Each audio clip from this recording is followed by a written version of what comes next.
Hi, I'm Devang Shah, and today I'll take you through to the monthly fixed income outlook. We will cover the major macro events for the month, impact of that on the markets, positioning of our funds with the macro events, risk to the view, and what should investors do at this point of time. To start with, we had actually a more than dovish expected Fed policy. The highlights of the Fed policy were, if you ask me, the reduction in the pace of the Fed balance sheet drawdown by US 35 billion and the continued focus on inflation and incoming data. US macro data, if you look across at the series, was a mixed bag. Employment and inflation data both came a tad softer than market expectation. Even the US month-on-month CPI was 0.1% lower than expected. Our reading from both Fed meeting and the macro data which got released in US is that the rates in US would remain higher for longer. Though we are of the view that if data surprises on the downside, Fed would be looking at possibly a 1 to 2 rate cuts in this calendar year. Coming back now to India. Being the election and the voting season, we saw a massive banking liquidity tightness due to lack of government spending. Government, in consultation with RBI, to tackle the problem, announced buyback programs of short-dated government bonds and also reduced the size of treasury bill auction calendar by 60,000 crores to improve the banking liquidity. If you look at the macro data here, the headline CPI in India came at 4.83%.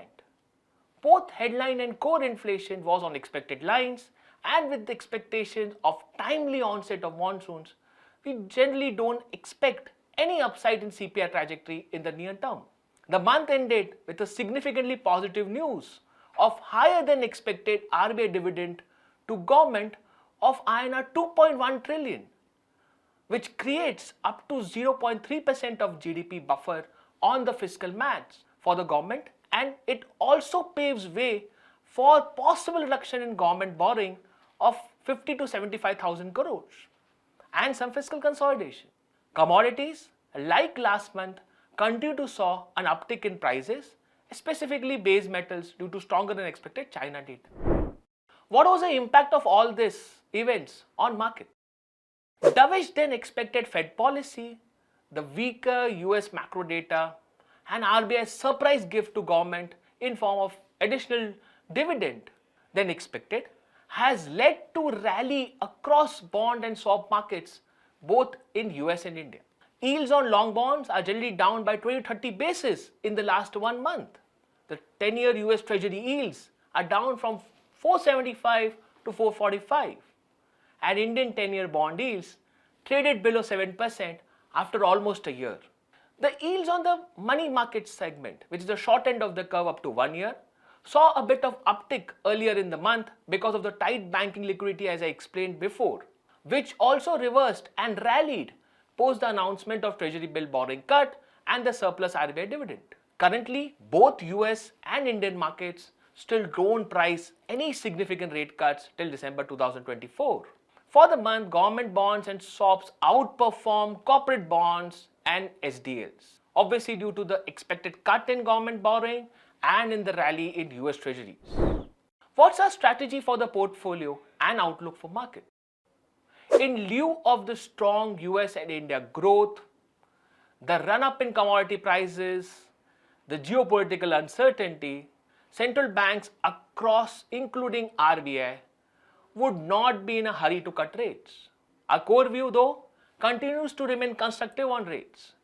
One, due to the positive demand supply dynamics specifically for Indian government bonds, and the possible reduction in government borrowing due to higher than expected RBI dividend. Our core portfolio strategy continues to remain long, and in anticipation of FPI buying for JP Morgan Index, which is going to start from the next month, we have tilted our portfolio positioning towards higher government bond allocations. I would like to highlight the risk to the view. With the transfer of more than 2 trillion of dividend, the JP Morgan flows starting from next month of more than 2 billion per month, and the reversal of currency in circulation, The durable banking liquidity will increase from 1.5 trillion currently to possibly 4 trillion next month.